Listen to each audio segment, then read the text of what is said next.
uShembe washiswa umbane ohlangothini lwesixhenxe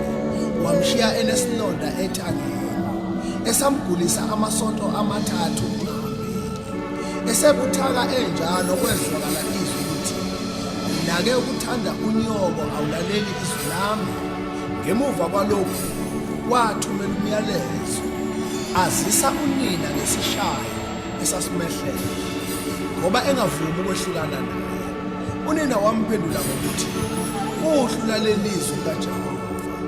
ngoba naye ebona ukuthi uma engalaleli izwi uluthi ngeke ngiphiliswe umuntu kodwa ngizophiliswa uJehova kuphela ngakho-ke angisafuni ukuphinda ngelashwa ukuthi kodwa wena ngizokuholela inkomo yakho ngoba ukuthanda uphila labonga izwi kaJehova sekucaca ukuthi uShembe usephendukile